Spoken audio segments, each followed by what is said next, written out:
देखिए यहाँ दिया हुआ यदि किसी एपी के तीसरे और नौवें पद क्रमशः 4 माइनस 8 है तो इसका कौन सा पद शून्य होगा।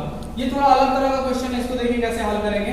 सबसे पहले जो गिवन है एपी का तीसरा पद मतलब a3 बोलना चाह रहा है 4 और नौवें पद मतलब क्या a9 बराबर -8 दिया हुआ है और निकालना क्या कौन सा पद शून्य होगा। तो यहाँ सबसे पहले जो है ये दिया हुआ मतलब a और d से निकाल लीजिए आप, उसके बाद आगे का क्वेश्चन बनाइएगा क्योंकि इस तरह का है a और d तो चाहिए ही चाहिए, बिना a और d का ये 80 आप लोग फाइंड नहीं कर पा रहे हैं या नहीं फाइंड कर पाएंगे। तो जो गिवन है इससे पहले a और d निकालिए, उसके बाद आगे का सोचेंगे करना क्या है। तो यहाँ पे दो समीकरण मिल गया, इस तरह से आप लिखना सीख गए हैं। अब इसको डायरेक्ट समीकरण नहीं लिख सकते, समीकरण दो क्यों घटा रहे हैं आपको समझाया जा चुका है। अब इसको हम फास्ट सॉल्व करते हैं। मेन कांसेप्ट यहाँ पे है तो a + 2d लिखें बराबर 4 a + 8d बराबर -8। ये माइनस कर दीजिए और ये माइनस है, यहाँ पे ध्यान दीजिएगा, यहाँ माइनस है तो ये क्या हो जाएगा प्लस हो जाएगा। यहाँ पे जो माइनस आपको 8d में से ये 2 जाएगा कितना बचेगा 6d, 8 4 12 होगा, d का मान हो जाएगा ये 12 - 6। यहाँ पे अगर काटते हैं तो कितना हो जाएगा -2। नीचे तो माइनस है तो ऊपर ये चला जाता है, ये कंफ्यूज नहीं हुई है कि नीचे ये कैसे जाएगा। अब इससे हम लोग इसमें रख के समीकरण 1 में a का मान आप लिख लीजिए, a का मान समीकरण 1 में रखने पर तो यहाँ d का मान d फाइंड किया ना यार पे, d का मान समीकरण 1 में रखने पे a बराबर इस तरह से 4 लिखेगा, a का मान d का मान कितना -2 है 4, इस तरह से a बराबर -4 हो गया। तो a माइनस उधर जाएगा तो क्या होगा 4 प्लस में a का मान कितना हो गया 8, a लिख दिए सॉरी यहाँ पे 8 होगा। अब यहाँ पे ध्यान, अब पूछता है इसका कौन सा पद शून्य होगा। तो पद शून्य होगा हम लोग को नहीं पता है, तो मान लेते हैं इसमें मान लेंगे कि माना कि an अंतिम पद मानते हैं कि शून्य होगा। माना कि an पद डायरेक्टली माना कि an पद जो अंतिम पद है वो शून्य होगा। जब अंतिम पद शून्य है तो an पता है, a पता है, d पता है, n निकालेंगे, इसमें n ही ज्ञात करना कौन सा पद शून्य होगा, मतलब n फाइंड करेंगे कि कौन सा nवा कितना सा होगा, कौन सा पद होगा जो शून्य होगा। तो an का फार्मूला जो यूज करते हैं आप पहले वो फार्मूला लिख लीजिए और उसमें सॉल्व कीजिए। an 0 है, a का मान हम लोग अभी फाइंड किए हैं 8 और n आपको नहीं पता है, d का मान -2 है। अब ये प्लस में इधर आएगा तो माइनस में हो जाएगा n - 1। और ये देखिए ध्यान दीजिए थोड़ा माइनस अगर है मल्टीप्लाई में इधर आने पे क्या होगा डिवाइड होगा, थोड़ा स्टेप अप फास्ट कर दे रहे हैं, n - 1 है तो माइनस में 1 इधर आएगा तो क्या हो जाएगा प्लस में 4 है 5, तो डायरेक्ट हम आपको लिख दे रहे हैं 5। तो पांचवा पद जो होगा यहाँ पे आप मेंशन कर सकते हैं कि इस एपी का पांचवा पद शून्य होगा। यहाँ पे आप लिखना जरूरी है, वो आप लिख देंगे, क्लियर मेंशन करेंगे यहाँ पे।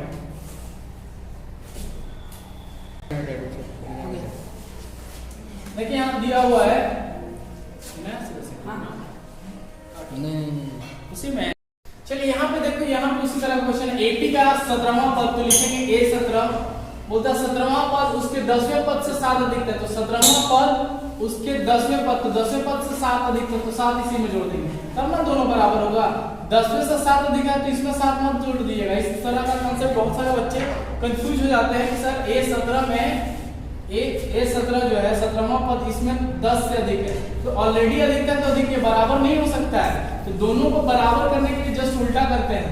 इसमें क्या कर रहे हैं कि जैसा बोलेगा या आप ऐसे कर सकते हैं, इस तरह से मान लो a17 है और a10 है, ये बोलता है 17वां 10वें से जो है 7 अधिक है, तो मींस इसमें माइनस अगर 7 कर दे इसके बराबर हो जाएगा। या तो इस कांसेप्ट से कीजिए और यही माइनस उधर जाके किसमें बदल जाता है प्लस में, मतलब कि ये बोलना चाह रहा है मैं आपको, सॉरी यहाँ पे 7 होगा, 17वें पद 10 से 7 अधिक है तो इसमें जोड़ दीजिए 7, अब ये दोनों बराबर हो गए। अब इसी को सॉल्व कीजिए, आगे कुछ नहीं दिया, d ज्ञात करना है, इसमें d ज्ञात करना है। तो यहाँ पे जो है आप फार्मूला सीखिए उसी को यूज कीजिए। 17 को क्या लिख सकते हैं 16d और 10 को क्या लिख सकते हैं a + 9d + 7। ये a से a कट गया क्योंकि दोनों ये प्लस में इधर आएगा तो माइनस में -1, या आप डायरेक्ट अगर साइन सेम हो तो दोनों साइड काट सकते हैं। अब यहाँ 16d ये प्लस में इधर आएगा क्या होगा माइनस में हो जाएगा यहाँ पे 7d। अब 16 में से 9 जाएगा कितना बचेगा 7d 7/7 कितना आ गया 3। इस तरह से हम लोग इसको फाइंड कर लेंगे।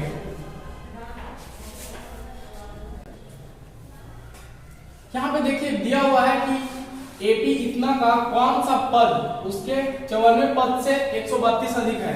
तो सबसे पहले यहाँ पे जो गिवन है वो कर लिख लीजिए 3, ए आपको 3 हो जाएगा, डी क्या निकलेगा 15 - 3, ये कितना हो जाएगा 12। उसके बाद जो क्वेश्चन है कौन सा पद उसके 54वें पद से अधिक है, तो मानेंगे सबसे पहले मान लेंगे कि माना कि an पद उसके 54वें पद से 32 अधिक है, 32 अधिक है। तो इसको हम मैथमेटिकल टर्म में लिखेंगे तो an equal to a54 plus 132 इस तरह से लिख दिया जाएगा। an का फॉर्मूला लिखिए a plus a minus 1 into D. a54 को लिख सकते हैं a प्लस 53d प्लस 132, यहाँ पे लिखेंगे।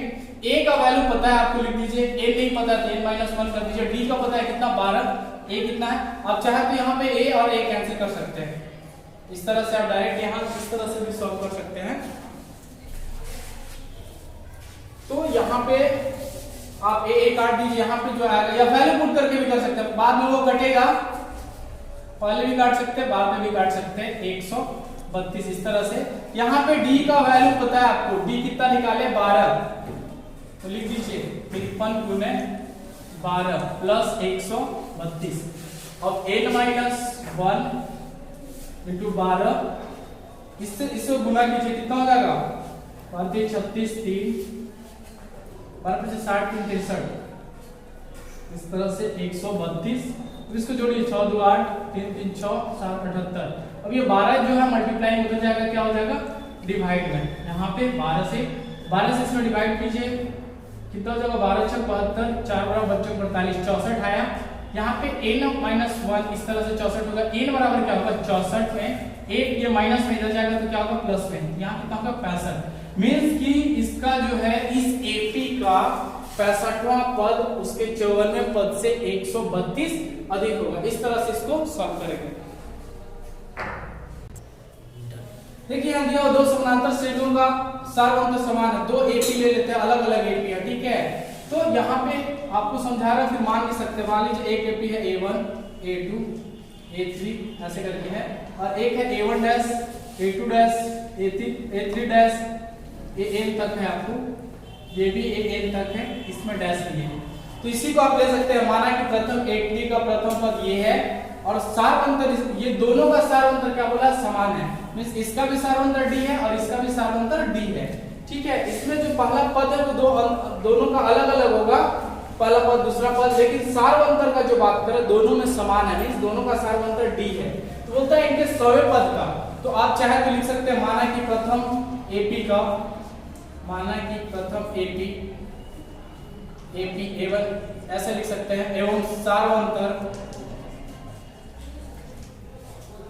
अंतर D है। इसी तरह यहाँ पे लिखेंगे एवं दूसरे AP का A dash A2 A3 A1 dash A2 dash ऐसे करके एवं सार अंतर D है। तो अकॉर्डिंग टू क्वेश्चन लिखेंगे, क्या लिखना है, बोलता है कि ये दोनों AP है ना, इसके 100वें पद का, इसका 100वां पद क्या हो जाएगा। अगर इसका बात करते हैं, चलिए आपको थोड़ी देर सिखाते हैं, उसके बाद आगे 100 को ऐसे इसको कैसे लिख सकते हैं A प्लस 99D, ये पहले होता है। अगर इसका 100वां पद का बात करेंगे तो इसको डैश लिखेंगे, क्योंकि ये डैश से दिखाया है इसका, ठीक है। A डैश, दूसरा भी नाम ले सकते हैं, जरूरी नहीं है कि आप A डैश लीजिए, बस समझने के लिए हम A डैश ले लिया। दूसरे AP इसको मान सकते हैं, तो इसका जो लिखेंगे क्या लिखेंगे A डैश 99D। अब D क्यों बराबर है, D और D यहाँ दोनों जगह D रखते हैं क्योंकि सार अंतर समान का बात किया है। अगर समान नहीं होता तो इसको D डैश भी ले सकते थे, अलग दिखाते हैं यहाँ पे। तो इसको आप समीकरण 1 दीजिए और समीकरण इसको 2 दीजिए। अब यही बोल रहा है कि इनके जो 100वें पद का अंतर 100 है। अब अकॉर्डिंग टू क्वेश्चन यहाँ पे करेंगे, ये 100वां पद हो गया। अब यहाँ लिखते हैं अकॉर्डिंग टू क्वेश्चन क्या बोलता है, इनके 100वें पद का अंतर। तो यहाँ पे दिखा दीजिए A डैश 100 माइनस A 100। अब देखिए दोनों में से बड़ा कौन है नहीं पता, लेकिन इसको बड़ा मान लिया हम, बड़ा में से छोटा घटा, इसको भी घटा सकते हैं, माइनस में आएगा रिजल्ट, लेकिन अंतर 100 ही रहेगा। तो इस तरह से दिया हुआ है, ये गिवन है, इनके साथ जो है 100वें पद का अंतर वो 100 है।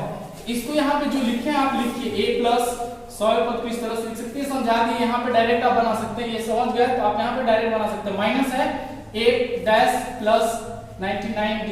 यहाँ पे समझिए, यहाँ पे जो माइनस हो तो एक पे नहीं रहेगा, यहाँ अगर दो पद है तो दोनों में माइनस होगा, इसलिए इसको ब्रैकेट में लिखना जरूरी है। बहुत सारे स्टूडेंट क्या करते हैं कि बस ऐसे लिखते हैं। अगर इस तरह से आप लिखेंगे तो देखिए प्रॉब्लम क्या है, ये तो माइनस हो गया बट ये प्लस हो गया, आपका रिजल्ट गलत हो जाएगा। इसलिए अगर माइनस लगा हुआ 100वें पद का लगा और 100वां पद क्या है A डैश प्लस 99, तो ये दोनों है 100वां पद, एक नहीं है, इसलिए एक पे माइनस नहीं लगे, इसलिए इसको ब्रैकेट में लिखते हैं और दोनों को आराम से सॉल्व करेंगे। अब यहाँ पे a प्लस 99d होगा, plus minus minus a dash minus 99d बराबर 99d है। ये और ये कैंसिल हो जाए, a माइनस a डैश जो है a डैश माइनस a बराबर कितना आ रहा है 100 आ रहा है। इसी तरह पूछा है कि इनके हजारों पद का अंतर क्या होगा। तो अगेन अकॉर्डिंग टू क्वेश्चन आप लिख सकते हैं हिंदी में पुनः प्रश्न से क्या मेंशन करेंगे, a हजार में a हजार डैश माइनस a हजार। तो a हजार डैश को क्या लिख सकते हैं, a plus a dash plus 999d minus a हजार को लिख सकते हैं a प्लस 999d।